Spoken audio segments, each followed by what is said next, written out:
Hi everyone, Janie here. Welcome back.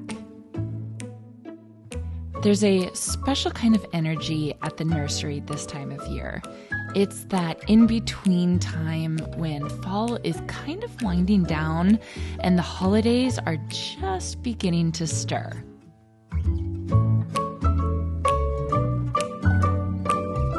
I took a little trip today to Auburn to visit Green Acres at Eley Nursery. This is a fantastic historical garden center, and I'm here to visit my friend Greg Gayton. Greg is a horticulturist. He's been in the industry for over 40 years, and he's a California certified nursery professional, and he is one of the coolest guys I've met in the industry.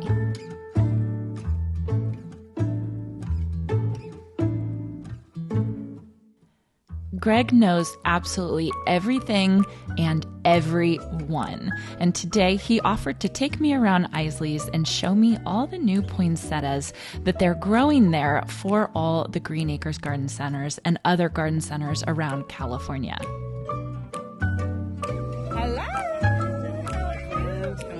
Well, when Eley's became Green Acres, this was an employee break room. It was? Yes, and so we turned it into like a greenhouse jungle. And it's really funny because it invites you to explore. We brought this piano in because Earl Eley, who started this place, played the piano in the holidays. So sometimes I'll come by and a customer will be playing the piano. And it's really sort of fun. That's so sweet. We're trying to keep the tradition. So tell me who Earl Eley is. Earl Eley is the person who started Eley Nursery. Mm-hmm. His mother, actually, I believe, started it back in the 40s. Wow. And it was a traditional, old-fashioned nursery. Yeah.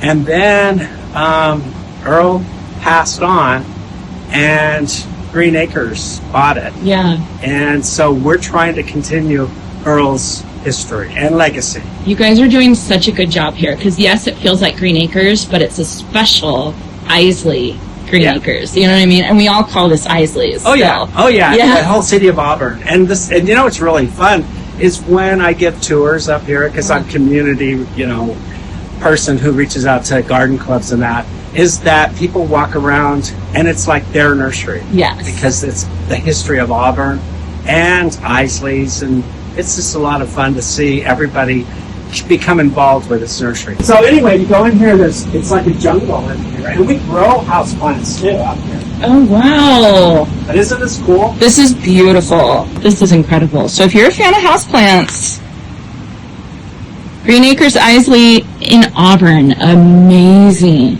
Is this a lavender Christmas tree? It is. This is incredible. Oh my gosh. A lavender Christmas tree, you guys. That's amazing. And check out the rosemary Christmas tree too. Oh my gosh. They smell so good. They smell so good. Oh, it's the holiday season. We're going to talk about poinsettias, but there are so many other plants like the Yuletide camellias for outside, the cyclamen, the amaryllis, the Christmas cactus.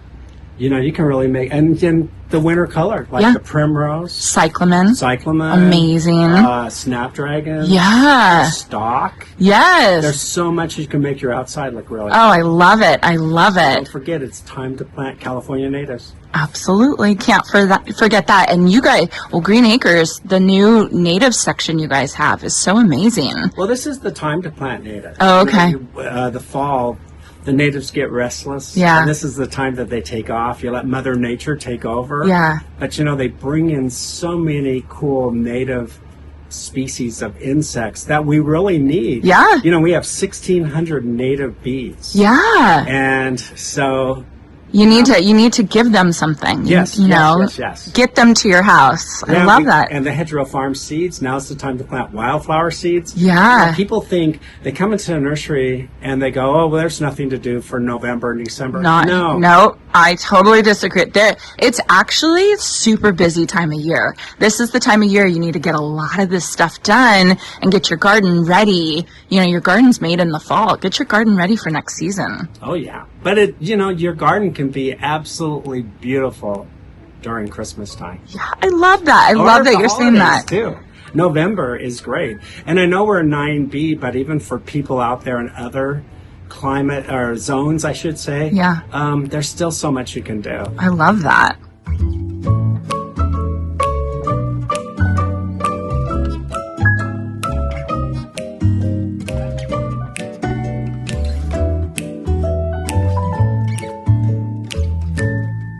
After checking out the houseplant greenhouse, Greg took me over to the gift shop where signs of the season were starting to pop up everywhere. You can really feel the anticipation in the air. Everything is on the edge of changing, just like the season itself.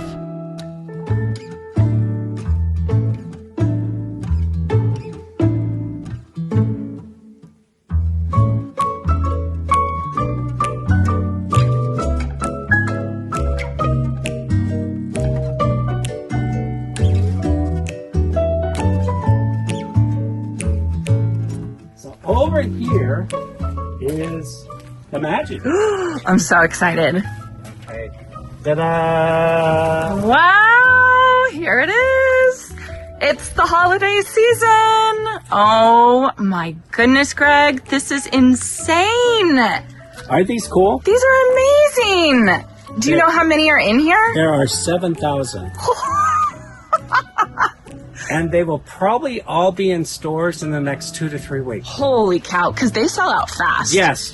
They sell out. At Green Acres, I have to run there to get the pretty ones. Well, we buy from other growers as well as you growing do? them ourselves. But the unique thing about our poinsettias are they're grown, and this is following Earl's tradition. Okay. They are grown in clay pots. No. So the clay pots become like a patina, and they're just a really old-fashioned variety. Oh my gosh, I love It's that. sort of a pain for the grower because everybody wants to do plastic, but the poinsettias do really well. They like they like the air, it's just so beautiful. So my question is, how do you get all these to bloom at the same time? I mean, that seems like quite a skill, especially I know poinsettias need darkness to bloom and all that kind of stuff. Well, that's the great thing. So thanks to the Germans and the Dutch and propagators here in the United States, they'll, throughout the years, poinsettias have evolved with these new varieties, and they don't need that darkness light. No. This has not been covered. No, you're joking. No, so we received the plugs from the grower, the little tiny plugs. They're about 2 to 3 inches in July. Yeah. They plant them up, one in a 4-inch, one in a 6-inch, and like 3 in an 8-inch. And then they just fertilize the heck out of them, water them. They grow, and like 3 weeks ago, you would walk in here and you saw hardly any color. No. And then all of a sudden, the lights, it's like a switch. And then here comes all the color. Oh, that is just so incredible. And these will continue to color. So this tapestry variety right here will have more intense red to it. So when you take it home and you put it in a light area, it's going to have more red in their flower brand. It's going to keep going. This is such an interesting variety because it still has the holiday colors, but it's different. It's more like a plant. Do you know what I mean? You know, back when I started back in the 70s, poinsettias were basically white for Thanksgiving and then red. Yeah. And then sometimes they had marble. Yeah. And that.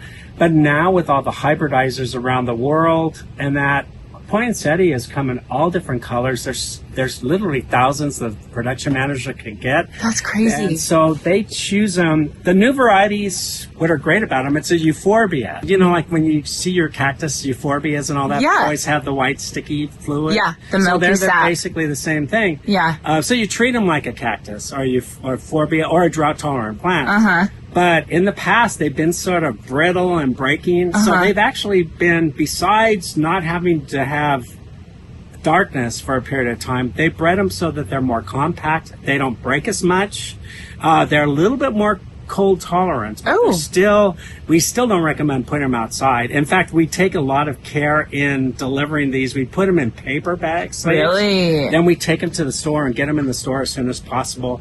Their best temperature in the house to keep them is like 62 degrees. Really? Okay. But if it's okay to be warmer or colder, you'll just notice that if it's too warm, you'll get a lot of leaf drop on the bottom. Okay. The flowers are right here. The little yellow stamens, they'll open open up quicker. Uh-huh. And the flowers, I believe, are related to the color of the bracts. So,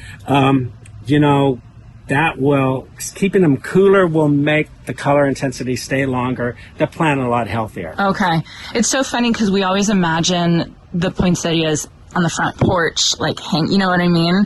But that's not where you should put them, really, especially if you live in a cooler place. Yeah, so, there's so many other things you can put them, are Christmassy. Cyclamen. Look at the Yuletide camellia. Oh, isn't that beautiful? Blooms until what, January, February? No, it's so pretty. It's really hardy. Yeah. You know what I like about the camellia, because I'm all about pollination and bringing in beneficials, is hummingbirds go crazy. Oh, really? In our area, Zone 9B. Yeah. On camellias. Because we have the annas that stay around. Oh, yeah. They stay around. That. So it's really cool. But you've got winter color that likes it. Ornamental kale and cabbage, which makes it really festive. The cyclamen, snapdragons, primrose, you name it. So you can have those on the outside and bring these guys inside. I have a question. Okay. Do you want to come decorate my front porch? You should. Come on, Greg. I actually have some ideas for your, your round gazebo. Oh, the gazebo. Oh, yeah. Okay, we'll talk. Okay. We'll talk. And I also found, I got to get it for you, because you like pink. There is a pink, out-of-this-world passion vine that I need to get you, too. Done. And it'll grow with your vines on your side of your house. Do you see that? Well, you see why I love talking to Greg? You can see Greg is just a wealth of knowledge. He is so interesting to talk to. And it's so interesting to see this behind the scenes. It's almost like a choreography. Every step is so carefully planned so the plants come into color just as the season begins. This is Ben Armstrong. He works at Isley's Green Acres. And you've been feeding these poinsettias, right? Yeah. How often do you feed them? So we do about 3 times a week, or at least try to. Yeah. Sometimes circumstances arise, so we kind of have to move it back or forward a day, but that's about 3 times a week. So we can thank you for all this beautiful color. Yes. Speaking of color, I love that there are so many interesting varieties of poinsettias, other than just the classic red. There's orange, white, pink, speckled. It's so neat to see the variability that can come in this one plant.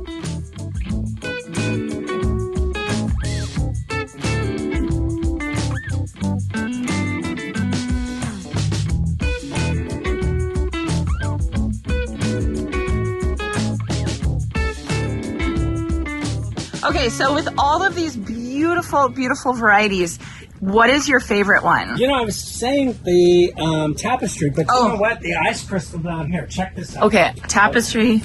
Gosh, look at these. They're beautiful. We actually have another greenhouse, too. No. Yeah. Oh, my goodness. Okay, so this is where greenhouse number 2. This is one of my favorites. Oh, this is gorgeous. What is this called? Ice crystal. I see it. Oh, that's so pretty. Look at these bracts. They're huge. Wow. Actually, have already been delivered, so that's why. Oh, you're right. They're gone. I think this one's my favorite this year. Really? This year, this one's my favorite. They sell out really quickly. Well, because they're beautiful. And then this is the classic. Look at how intense the red are. Look at how perfect the plant is. It's just so beautiful. Do you guys sell them in the terracotta pots? That's Earl's, Isley's. Earl, oh my gosh, this is amazing. So you it's get like a gift. It's a gift, exactly. It's a gift. It's not the cheapo, plasticky whatever. It's beautiful. Oh my goodness. But there's a lot of work that on our end.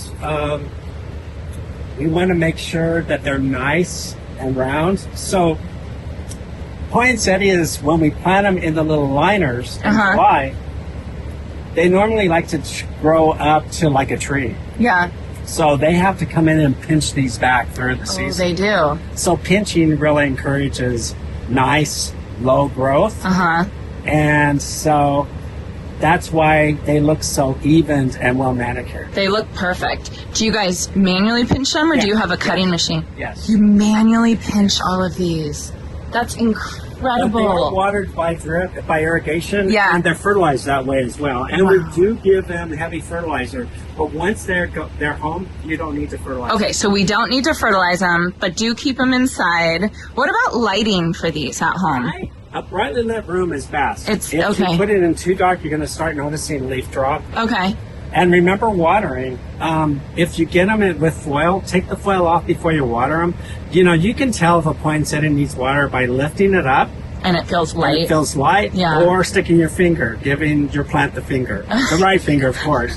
And make sure, because they are a euphorbia, they don't like to be wet all the time. Okay. So stick your finger in or lift the pot. If they start to feel dry, give them a thorough watering so that the water runs out the hole. Okay.